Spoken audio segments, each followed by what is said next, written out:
फलोदी सट्टा बाजार ने खींवसर सीट पर चौका दिया है। जो अंदर ही अंदर रसगुल्ले बांट रहे थे या रसगुल्ले फूट रहे थे, उनके पार्टी के ऊपर कहीं कहीं फलोदी सट्टा बाजार ने एक बार फिर ब्रेक लगा दिया है। और खींवसर उपचुनाव के अंदर कौन बाजी मारेगा, क्या भाव खुले हैं, क्योंकि इतने दिन की अगर बात की जाए चुनाव होने के बाद में फलोदी सट्टा बाजार वो एग्जिट पोल पर नहीं पहुंचा था। कभी बता रहा था बीजेपी जीत रहे रेवंत राम डांगा, तो कभी बता रहे आरएलपी, परंतु आज के नतीजे में फलोदी सट्टा बाजार ने बता दिया है। और अगर बात की जाए तो फलोदी सट्टा बाजार 90% या 95% लगभग सटीक जाता है। और 5% की अगर बात की जाए तो फलोदी सट्टा बाजार भी चूक जाता है। परंतु जहां भी अगर पिछले चुनाव का ट्रैक रिकॉर्ड देखोगे तो फलोदी सट्टा बाजार 95% सटीक गया है। और अगर बात की जाए राजस्थान की 7 सीटें हॉट सीट बनी हुई थी, परंतु इन सब के बीच में खींवसर सीट पर सभी की निगाह टिकी हुई थी। क्या हनुमान बेनीवाल अपना जनाधार बचा पाएंगे या किला हाथ से निकल जाएगा, इस पर फलोदी सट्टा बाजार ने आज कहीं के आखिरी है वो अपनी मोहर लगा दी है।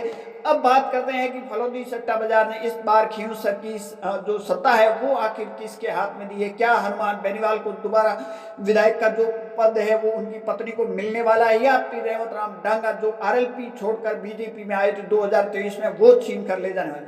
हनुमान बेनीवाल के लिए जब भी 2008 से चुनाव लड़ते हैं तो उनके एक थली बेल्ट खींवसर के अंदर कहा जाता है, और उस बेल्ट ने हनुमान बेनीवाल की हमेशा है वो इज्जत कह दीजिए, लाज कह दीजिए, हमेशा बचा के रखिए। इस बार भी वही की वही परिस्थिति हुई, और इस बेल्ट से जो भी आगे निकल जाता है वो खींवसर का विधायक बन जाता है। अब फलोदी सट्टा बाजार पर आते हैं तो मैंने पहले कहा फलोदी सट्टा बाजार 95% सटीक जाता है, 5% फलोदी सट्टा बाजार भी मार खा जाता है। अब बात करते हैं फलोदी सट्टा बाजार में इतने दिन तक जो चुनाव हुए हैं उससे आज दिन तक फलोदी सट्टा बाजार उस नतीजे पर नहीं पहुंचा था कि आखिर कौन चुनाव जीत रहा है। परंतु आखिरी मोमेंट के अंदर फलोदी सट्टा बाजार ने आरएलपी के 90 पैसे भाव दे दिए हैं। तो वहीं बीजेपी के रेवंत राम डांगा की बात की जाए तो 1 रुपये ने 5 पैसे भाव दे दिए। 15 पैसे का जो ये डिफरेंस है ये शायद डिफरेंस टूटने वाला नहीं नजर आ रहा है। दूसरी और बात की जाए तो कांग्रेस के प्रत्याशी है रतन चौधरी, उनके 3 रुपये 25 पैसे भाव फलोदी सट्टा बाजार में लगे।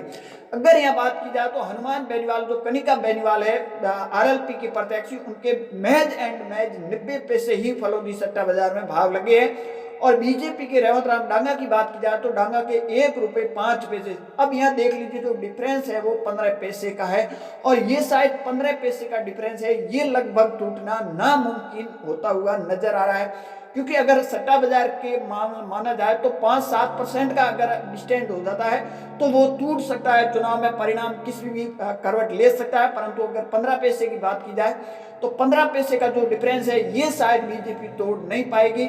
परंतु यह मैंने पहले आपको कहा कि सट्टा बाजार 95% सटीक जाता है, 5% में सट्टा बाजार भी मार खा जाता है। परंतु अगर बात की जाए तो उस नतीजे पर आज सट्टा बाजार आ चुका है कि खींवसर में आरएलपी पार्टी एक बार फिर है वो अपना जनाधार बचाती हुई नजर आ रही है।